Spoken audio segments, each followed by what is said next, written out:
Merci, bonjour à tous. Merci Olivier pour cet accueil et merci à Charles-Louis d'avoir chauffé la salle. Si j'ai bien compris, je suis arrivé un peu tardivement sur la fin, mais des choses très intéressantes qui ont été évoquées et qui justement font écho avec le propos que je vais tenir maintenant. Et je voulais remercier évidemment l'équipe Digital RH de son invitation et d'avoir réussi à maintenir cet événement dans les conditions que nous connaissons tous.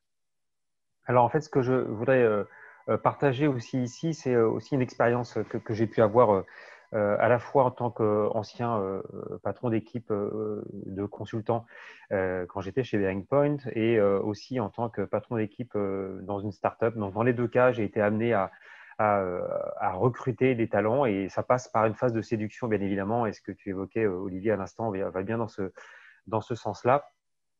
Et je ne sais pas si vous voyez, là, si je peux partager mon écran. Voilà, je vais faire ça ici.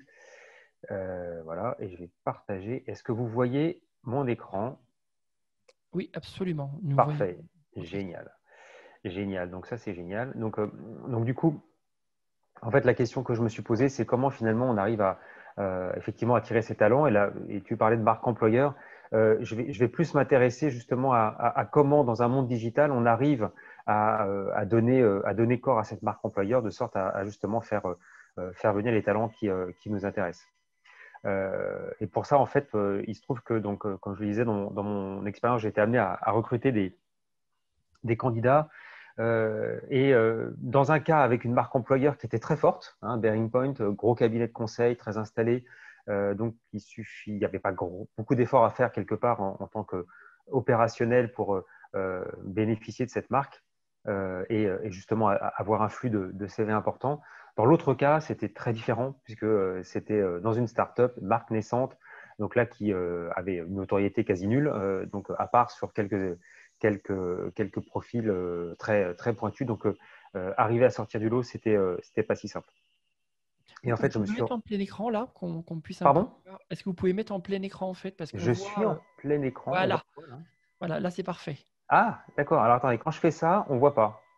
D'accord. Quand je fais Là, on ça. voit l'ensemble de vos slides et là, on Ah, voit. mais comment ça se fait? C'est assez curieux. Bon, c'est pas grave. On va rester comme ça. En fait, oui, c'était juste mes notes pour les avoir sous le nez, mais je pensais pouvoir switcher entre les deux, mais manifestement, j'y arrive pas. Mais c'est pas grave, on va faire comme ça. Et donc, en fait, je me suis rendu compte qu'une façon d'attirer les talents, c'est de les considérer comme des clients. Alors, ça peut paraître choquant pour les publics plus RH qui sont là ici, mais finalement, quelle différence il peut y avoir entre un client qu'on essaye d'attirer, quel que soit l'endroit où il se trouve, et on est en 2020, donc tout le monde, là, j'ai pris l'exemple d'une photo avec un téléphone portable, mais on a tous l'habitude d'utiliser nos différents devices, à quel que soit l'endroit du jour et de la nuit où on veut utiliser des services. Mais finalement, une entreprise qui souhaite attirer des talents, ben, si elle considère ce talent comme un client, elle va tout faire pour l'attirer, elle va tout faire pour l'accompagner sur les différents devices qu'il utilise, et elle va tout faire aussi pour transformer l'essai et le convertir soit évidemment en salarié, soit terminer la relation proprement, parce que finalement, on ne sait pas de quoi l'avenir sera fait et on pourra être intéressé plus tard pour avoir une relation avec lui. Et alors, du coup, pour avoir cette réflexion-là, donc ce que j'ai fait, c'est que je me suis dit, et tu as montré mon bouquin tout à l'heure, je me suis dit, comment est-ce finalement on peut parcourir le processus de talent acquisition et comment ce processus peut être vu au regard d'un modèle de maturité numérique qui est décrit dans le livre et qui permettra justement d'étalonner, d'évaluer, de diagnostiquer les capacités de ce processus tel qu'il est mis en place dans l'entreprise. Alors pour ça, il y a un premier sujet qui est un sujet de stratégie. Ça peut paraître bête, mais quand on commence à se positionner sur le digital, on réfléchit à la stratégie avec premier des sujets, comment on établit son plan stratégique. Donc concrètement, à chaque fois qu'on va se poser la question d'attirer des talents, eh bien, on va se poser la question de la stratégie qu'on va mettre en œuvre avec les différents canaux numériques qu'on va utiliser pour pouvoir attirer leur attention. On va aussi regarder tout ce qui est lié à la veille. C'est-à-dire que concrètement, on va essayer d'identifier des talents, pas seulement de manière entrante, c'est-à-dire comment attirer celui qui va visiter les supports qu'on va mettre à disposition, mais aussi de manière sortante, c'est-à-dire en allant chercher des talents là où ils se trouvent et en veillant justement en ayant une veille active sur les supports sur lesquels ils peuvent se manifester, de sorte à ce qu'on puisse attirer leur attention. C'est d'ailleurs comme ça que fonctionnent la plupart des cabinets de chasse. Je sais moi-même en ayant régulièrement des chasseurs qui me contactent. C'est typiquement le genre de choses qu'on peut mettre en place, pas seulement en s'appuyant sur des chasseurs.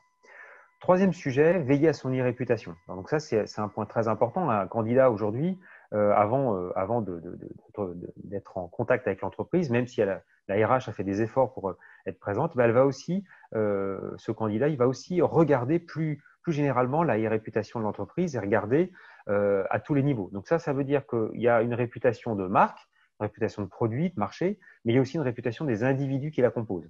Donc ça, c'est important aussi d'avoir ça en tête pour que les premiers contacts, en tout cas, du candidat se fassent de manière la plus agréable possible, en tout cas, qu'il n'y ait pas de choc au travers de la réputation que l'entreprise développe. Les comportements et les usages, ça, c'est aussi très important de les prendre en compte dans l'analyse stratégique de l'acquisition de candidats, parce que les comportements et usages des consommateurs que nous sommes et donc des candidats que nous sommes évoluent considérablement avec le temps, avec les nouvelles technologies. On a vu là, avec l'effet du Covid comment justement par exemple, la visioconférence s'est généralisée, comment on est devenu beaucoup plus agile dans notre manière d'interagir avec des interlocuteurs. Et donc, ça veut dire qu'il faut prendre en compte ce genre de comportement et d'évolution de comportement et d'usage pour positionner l'offre d'emploi et les outils qui sont à disposition de la manière la plus cohérente par rapport à cette offre. Enfin, les canaux numériques, évidemment, vont avoir une part de plus en plus importante dans la relation. Ce ne sont pas les seuls, et je rejoins ce que disait Charles-Henri juste avant que j'intervienne sur le besoin de mettre beaucoup d'humain dans le digital. Je suis un grand fan du digital, mais en même temps, je suis aussi un grand fan de l'humain, et je sais à quel point avoir un positionnement important sur les canaux numériques ne suffit pas. Et bien évidemment, il va falloir, et j'y reviendrai par la suite, avoir un bon mix justement de canaux numériques et humains, et avoir le bon humain dans ces canaux numériques. Deuxième sujet, l'offre de service, l'offre d'emploi que propose l'entreprise, l'offre de carrière qu'elle va pouvoir proposer aux candidats. Premier sujet, on va se préoccuper de l'interopérabilité de cette offre. Alors pourquoi l'interopérabilité? Parce que bien évidemment, il ne suffira pas d'avoir un job board seul, il va falloir pouvoir démultiplier l'accessibilité à cette offre sur les différents canaux qui sont consommés par le candidat consommateur. Donc, c'est important du coup de réfléchir à cette interopérabilité de l'offre. Deuxième sujet, la disponibilité des services, parce qu'à chaque fois que vous allez mettre à disposition un service en ligne pour proposer l'offre de compétences et de carrière de l'entreprise, bien évidemment, il va falloir s'assurer que ces services soient disponibles à tout moment et en tout cas dans tous les endroits où je vais à chaque fois faire le parallèle entre le candidat consommateur, va vouloir consommer cette information que vous lui mettez à disposition. Le taux de transformation, même logique que pour un candidat, que pour un consommateur, à chaque fois que vous faites rentrer un candidat dans un processus de souscription à votre offre de service et de carrière, eh bien, il va falloir vous poser la question du taux de transformation de ce service. Exactement comme le fait un marketeur qui, à partir des sites web ou des applications qu'il met à disposition, il va se poser la question de la transformation de ses parcours d'entrée en client. Là, on va se poser la question en candidat recruté. La cohérence sur tous les supports, ça paraît une évidence, mais c'est essentiel. Donc, dès qu'on pose la question du digital et de la position sur le digital, et pas seulement sur le digital, il va falloir s'intéresser à ce que l'offre soit présentée de manière cohérente, congruente, sur tous les supports de présentation sur laquelle l'entreprise va être présente. Alors, attends, je vais juste masquer ça qui me permet de voir. Voilà. Autre sujet également sur l'offre, la notoriété numérique. Donc, ça veut dire quoi? Ça veut dire qu'on va se poser la question de la visibilité et de la cohérence de l'image de la marque sur les différents supports sur lesquels elle est présente, de sorte à ce que la notoriété numérique de la marque soit favorable à un parcours utilisant largement les solutions numériques. Évidemment, les réseaux sociaux sont un sujet important aujourd'hui. Il va falloir surveiller l'usage des réseaux sociaux. Donc, il y a des candidats qui vont pouvoir interagir avec la marque, avec des interlocuteurs de la marque, qui peuvent être des cadres dirigeants, par exemple, de l'entreprise, ça va devenir de plus en plus courant que de pouvoir interagir avec des opérationnels avant même de rentrer dans l'entreprise, alors qu'on est dans un processus de recrutement. L'omnicanalité, ça veut dire qu'on va se poser la question d'avoir la présence de l'entreprise et sur les différents supports qui sont évoqués, que ce soit sur le web, sur le mobile, mais aussi évidemment dans les supports physiques, que ça peut être sur des salons par exemple, auprès des écoles. Donc bref, et tout ça d'avoir une vision totalement cohérente de cette présence, de sorte à ce que vu du client candidat, il n'y ait pas de rupture de canalité. Donc ça, si vous le vivez en tant que consommateur, ben, vous pouvez le transposer de la même manière en tant que candidat pour avoir une expérience candidat la plus cohérente possible sur les différents canaux de support. Enfin, la relation, elle doit être vue de la même manière que pour un client, et bien pour un candidat, avant et après le processus d'acquisition de talent, elle doit être vue de manière cohérente. Et donc, ça veut dire que quand on clôt avant, on comprend aisément comment on va séduire, mais une fois qu'on a conclu la phase de candidature, l'après est essentiel évidemment. Donc, que ce soit pour le candidat recruté, son parcours d'entrée dans l'entreprise doit évidemment être cohérent par rapport à l'expérience qu'il aura vécue en amont lorsqu'il était candidat. Et de la même manière, pour celui qui n'est pas recruté, la fin de processus doit être également très étudiée pour que l'offre soit cohérente par rapport à ce qui a été présenté en amont et qu'il avait attiré. Alors, comment on traite les candidatures? C'est aussi une question d'organisation et d'outils qui vont être mis en œuvre. Et là, on voit bien le mix entre les hommes et les femmes qui posent la fonction RH, mais qui composent également les opérationnels qui sont associés dans le processus de recrutement, et aussi les outils qu'ils vont mettre en œuvre pour pouvoir, tout au long du processus, justement, traiter de la relation avec les candidats. Alors, l'organisation, on va avoir évidemment des sujets de responsabilité, de rôle des activités numériques qui sont mises en œuvre dans le cadre du processus de recrutement.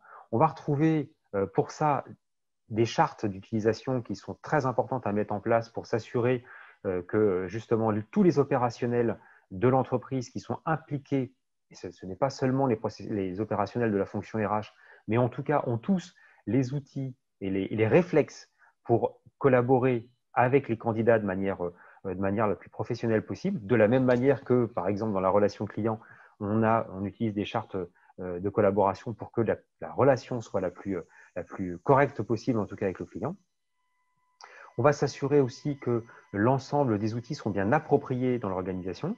Donc pour ça, en mettant en place un certain nombre de mesures, de métriques qui permettront de vérifier que tous les opérationnels impliqués dans le process sont bien en maîtrise des outils. On va aussi favoriser la mise en place de ce que j'appelle le management 2.0, en tout cas, tout ce qui va permettre, là c'est plus un aspect de modernité en fait, dans l'acquisition des talents, de modernité dans la relation avec les opérationnels pour donner un peu plus de champ dans la relation qu'un candidat peut avoir avec les opérationnels impliqués dans le processus.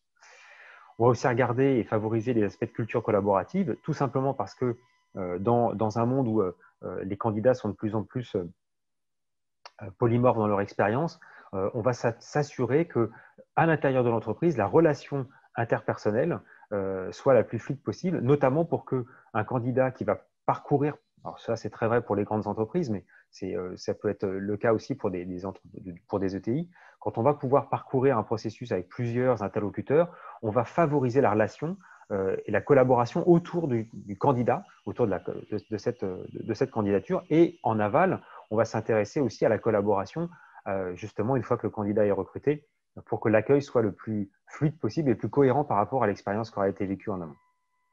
Enfin, on va s'intéresser aussi à la mise en place d'innovation dans ces processus.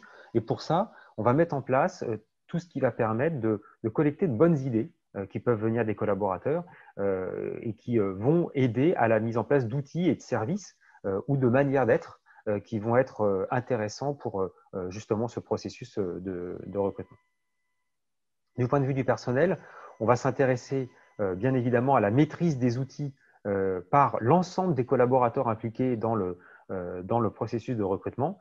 Ça peut être les cadres dirigeants, ça peut être les collaborateurs managers, les collaborateurs de terrain, pour s'assurer qu'à partir du moment où ils sont amenés à utiliser les outils qu'on leur met à disposition pour collaborer avec un candidat, qu'évidemment, il n'y ait pas de couac dans la maîtrise de ces technologies.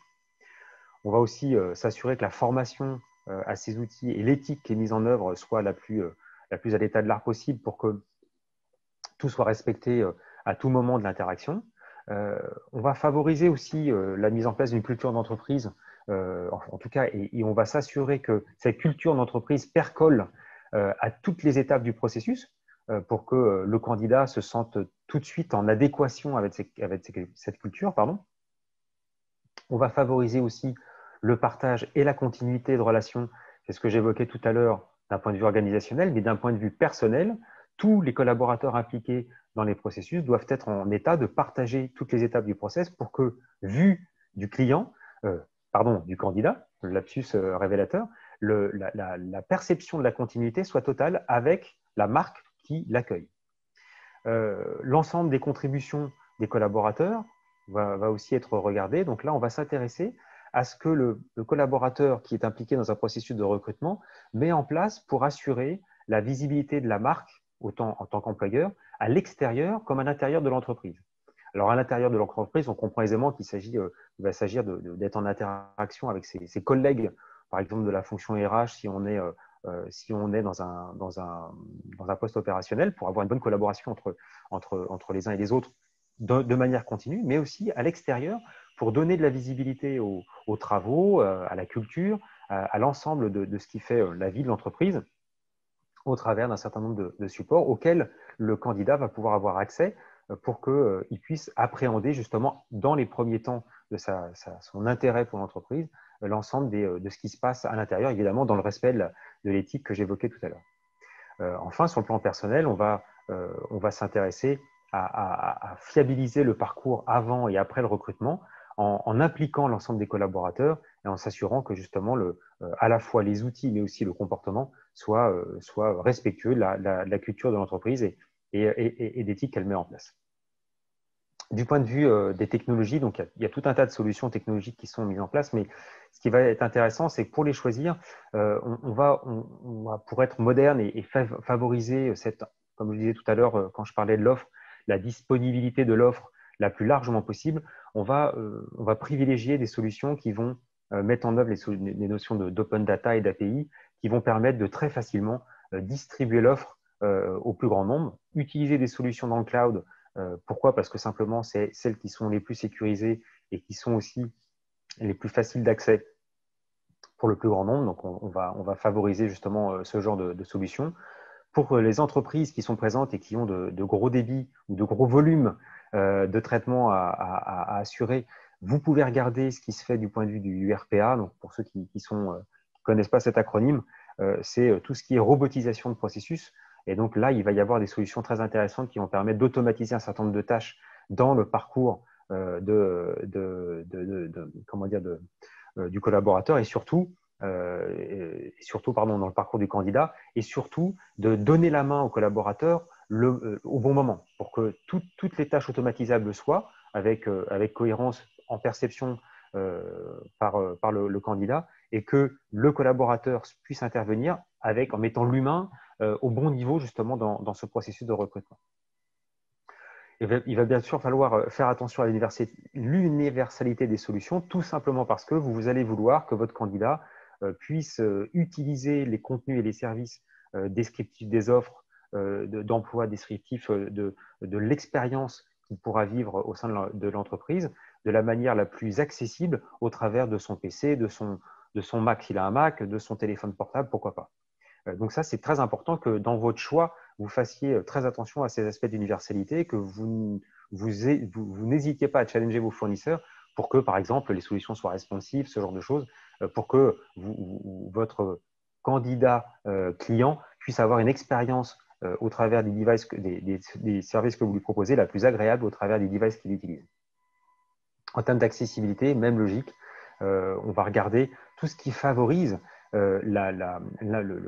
l'accessibilité, donc le bon référencement de tous les contenus que vous allez mettre à disposition et de tous les services pour qu'ils soient très faciles à trouver par le candidat qui cherche à vous rejoindre.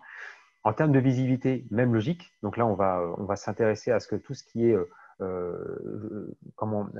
le fait que votre offre soit positionnée dans les bons carrefours d'audience. Donc, ce que j'appelle un carrefour d'audience, ça, c'est des réflexes marketing que vous devez avoir pour que le candidat qui s'intéresse à vous soit parce que vous allez le chercher aux endroits où il se trouve. Ce que vous disiez en tout début, il est partout, ce candidat. Donc, pour ça, il va falloir assurer la visibilité de vos contenus et de vos services RH au bon endroit, c'est-à-dire là où il se trouve. Respect des standards, c'est absolument indispensable. Donc ça, ça veut dire concrètement que tous les services et tous les contenus que vous allez mettre à disposition respectent les standards à l'état de l'art pour que très facilement ils soient intégrables dans d'autres supports et que vous démultipliez ainsi la visibilité de votre offre. Et puis la disponibilité, bien évidemment, des services, ce qui veut dire que, comme je le disais en préambule, le candidat étant très versatile et disponible, enfin lui-même accédant au service un peu quand il le souhaite, où il le souhaite, et bien de la même manière qu'un responsable marketing qui utilise les technologies numériques va se poser la question de la disponibilité des services qu'il propose pour les clients, et bien vous devez, en tant qu'RH, vous assurer la disponibilité des services que vous proposez pour qu'ils soient justement accessibles à tout moment par le candidat. Du point de vue de l'environnement, trois points rapides. Premier sujet, un sujet géomarketing qui va être intéressant pour pouvoir être positionné dans les endroits, dans les lieux où les candidats se réunissent, se retrouvent et interagissent. Deuxième sujet de proximité avec les écosystèmes innovants, notamment si vous cherchez à attirer des talents qui sont attirés par ce type de position et si vous souhaitez développer l'innovation dans l'entreprise. Et enfin, évidemment, respecter la réglementation et le droit numérique, puisqu'il n'y a pas que le RGPD, il y a celui-là, mais il y en a d'autres qui sont des réglementations à respecter. Et vous, en tant qu'RH, vous aurez à cœur de faire en sorte que justement cette réglementation soit respectée. Si vous souhaitez aller plus loin, je vous invite à vous procurer le livre qu'évoquait Olivier en introduction et faire votre propre diagnostic de maturité digitale de vos processus RH et notamment le processus de talent acquisition. Ce que je viens de vous montrer là est un panorama très rapide du modèle de maturité numérique qui est décrit dans le livre que je vous présente là, que j'ai écrit avec David Fayon et dans lequel vous retrouvez plus en détail justement l'ensemble des bonnes pratiques et des niveaux de maturité que vous pouvez avoir sur l'ensemble des sujets que j'ai évoqués. Voilà. Merci beaucoup. Alors, on va prendre les questions. Je vais enlever le partage de l'écran. Voilà. Normalement, on devrait nous voir. Moi, j'arrête le partage de mon côté, peut-être, Voilà. c'est ça? Okay. Tout à fait. Voilà, donc je vais prendre la question de Louison qui nous pose une question tout simplement de concurrence, puisqu'on parlait de marché, de produits et donc de candidats. Alors, c'est terrible de faire le parallèle entre la façon d'appréhender un produit et un candidat, mais finalement, ça reste du marketing. Il parlait de dépréciation en fait, des candidats liés aux plans sociaux, tout simplement, qui s'accumulent, qu'on annonce, et de savoir si les candidats ne vont pas finalement perdre énormément, je dirais, dans ce fouillis, en fait, dans ces grosses problématiques. Est-ce qu'il y a moins d'offres d'emploi aujourd'hui? Est-ce que les offres d'emploi sont un peu plus serrées? Comment le candidat fait pour sortir du lot, on va dire? Alors, comment le candidat sort du lot ou comment l'entreprise sort du lot? En fait, l'idée, c'était, voilà, la question, c'est le candidat court-il un risque d'être déprécié du fait du nombre de compétences équivalentes disponibles à cause de licenciements massifs? Voilà. Alors, oui. Donc ça, c'est évidemment, vu du candidat, se différencier pour proposer ses services dans un monde où il y a de plus en plus de compétences, oui, il y a un changement. Maintenant, le candidat a de plus en plus de moyens pour se différencier. C'est-à-dire que, et de la même manière que j'ai expliqué comment le digital peut être mis comment dire, en marche pour séduire des candidats, eh bien, du côté des candidats, le digital peut aussi être mis en marche pour séduire les entreprises.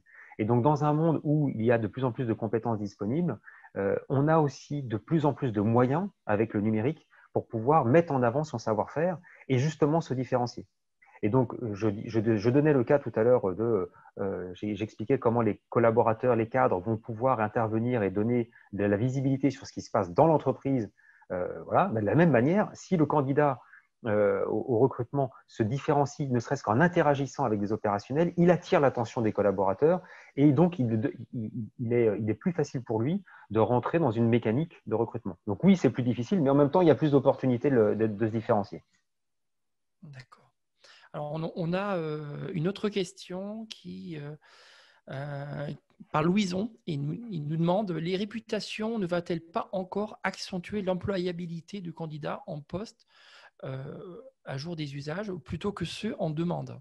Voilà, quel est l'impact en fait de l'irréputation On pour parle de l'irréputation du candidat ou de l'irréputation de du l'entreprise? candidat, voilà.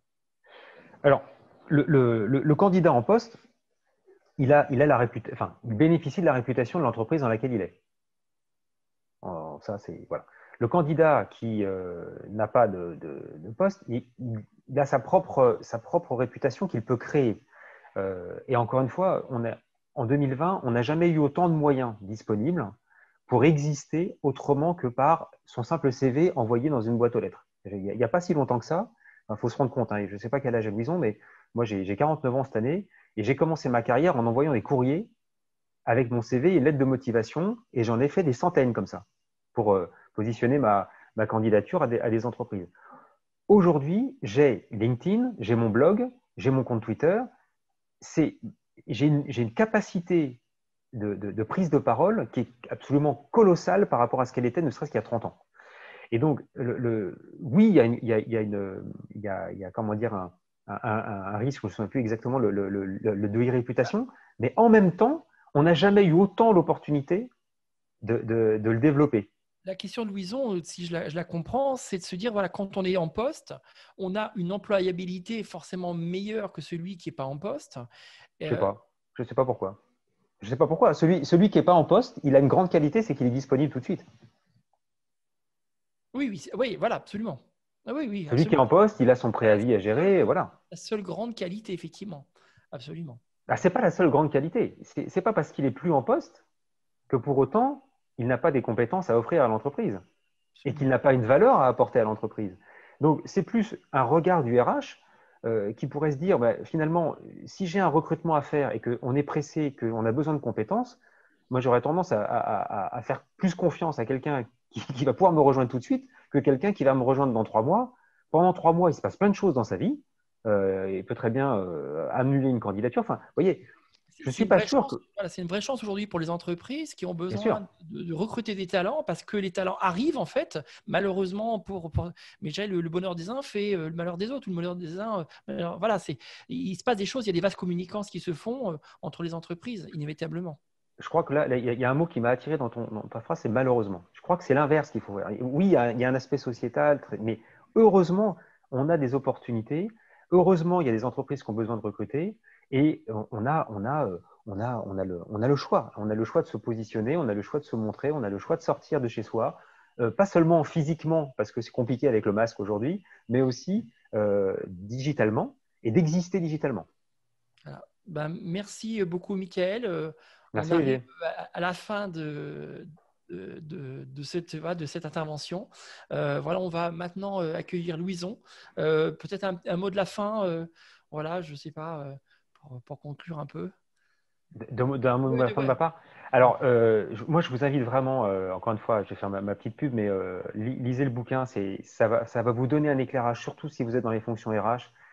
Ça va vous donner un prisme différent sur vos processus.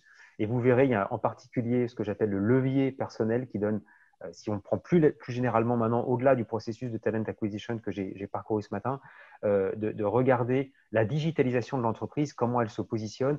Et voilà, regardez-le, ça va vous donner justement un champ d'action. On parlait avec Charles-Henri tout à l'heure du positionnement de la fonction RH au niveau du comité de direction. Vous avez, grâce à ce livre, les moyens de positionner la RH dans un monde digital au niveau du comité de direction. Donc, je vous invite du coup à regarder attentivement ces points-là.